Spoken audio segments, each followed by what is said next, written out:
জনাব মাসুদ কামাল আওয়ামী লীগের সকল কার্যক্রম নিষিদ্ধ হয়েই গেল, কেমন হলো এই বিষয়টি? আহ, সেটি তো একটু আপনার কাছ থেকে শুনতেই চাইবো। হয়তো পরবর্তীতে এর ইম্প্যাক্ট কি বা ফলাফল কেমন হবে এগুলো নিয়ে পরবর্তীতে কথা বলবো, কিন্তু আপনার সাথে সার্বিক একটু মূল্যায়ন আগে জানি যে কেমন হলো বিষয়টা। এটা যেটা হলো, এটা আমি ব্যক্তিগতভাবে এটা আমি পছন্দ করি নাই। আমি পছন্দ করি নাই এই কারণে যে আমি মনে করি আওয়ামী লীগের যে কৃতকর্ম তার শাস্তি হতেই পারে এবং তার শাস্তি হওয়া উচিত আমি মনে করি। কিন্তু যে হুম। প্রক্রিয়ায় কাজটা করা হলো, এখানে আমার কাছে মনে হলো এটা একটা পাতানো খেলা ছিল। পাতানো খেলা মানে সরকার সিদ্ধান্ত নিয়েছিল তারা এই কাজটা করবে, এবং এই এনসিপির এনসিপি তো এখানে দলীয় ভাবে ছিল কিনা আমি জানি না। আমি হাসনাত আবদুল্লাহর কার্য মানে প্রভাবটাই দেখেছি, তার ছিল আহ্বানে তো, সবাই শুনছি। নাহিদ ইসলামও দাবি জানিয়েছেন, এই বিষয়ে বলেছেন, মানে সেই হিসেবে তো ছিলই। ঠিক আছে, উনি একদিন ছিলেন, আজকে তো ওনার কোনো কোনো অবস্থান হুম। দেখিনি আমি। এবং সবকিছুই দেখলাম যে হাসনাত আবদুল্লাহ করছে।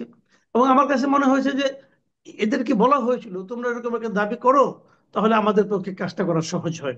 এবং ওনারা এই কাজটা করেছেন। এবং এখানে বিএনপির কি অবস্থান আমি জানি না। আমি বিএনপির কাছ থেকে এখন পর্যন্ত কোন রকম যে এটাকে তারা সমর্থন করেছে অথবা তারাও দাবি করেছে এরকমটা আমি শুনিনি।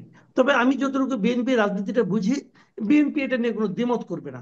বিএনপি আসলে এটাই চাচ্ছিল। বিএনপি পলিটিক্স তো এটাই, বিএনপি এটাই চাচ্ছিল যে তোমরা করো, আমরা কোনো দায় নেব না। এই ছিল বিএনপির প্ল্যানটা আর কি। কারণ এই যে কাজটা করে বিএনপি তো ভাই সামনে নির্বাচন নিয়ে চিন্তা করতেছে। বিএনপির হিসাব নিকাশ অনুযায়ী এটা করলে পরে বিএনপির লাভ হবে, এবং বিএনপি সেই রাজনীতিটাই করছে। তারা শেষ মুহূর্ত পর্যন্ত দেখেছি আমি, মির্জা ফখরুল ইসলাম আলমগীর বলেছে যে কোনো দলকে নিষিদ্ধ করার দায়িত্ব আমাদের না। তারা এটা দাবিও করে নাই, তারা এটা করেও নাই, সরকার করেছে কিন্তু। এনসিপির দাবির প্রেক্ষিতে এবং এনসিপির সঙ্গে কতগুলি ইসলামপন্থী দল, তাদের দাবির প্রেক্ষিতে এটা সরকার এই সিদ্ধান্তটা নিয়েছে। এবং আমি মনে করি এই সরকার, এই অন্তর্বর্তীকালীন সরকার, পরবর্তী সময় তো অন্তর্বর্তীকালীন সরকারের অনেক সিদ্ধান্ত নিয়ে মূল্যায়ন হবে কিন্তু। কারণ সবসময় মনে রাখতে হবে আজকের দিনটাই কিন্তু শেষ দিন না। কিন্তু আনফর্চুনেটলি যারা ক্ষমতায় থাকে তারা মনে করে আজকের দিনটাই শেষ দিন, এরপরে আরো অনেক দিন আসে। এবং সেই দিনগুলিতে এই অন্তর্বর্তীকালীন সরকারের প্রত্যেকটা কর্মকাণ্ড নিয়ে কিন্তু চুলচেরা বিশ্লেষণ হবে, দেশে হবে, দেশের বাইরে হবে। তারা তাদের আনডেমোক্রেটিক যে কটা কাজ এই সরকার করেছে বলে বলা হবে পরবর্তীতে, তার মধ্যে শীর্ষস্থানে থাকবে এই কাজটা। এটা যদি তারা নির্বাহী আদেশের মাধ্যমে না করে একটা সিস্টেমেটিক ওয়েতে করতো, আমার কোনো আপত্তি ছিল না।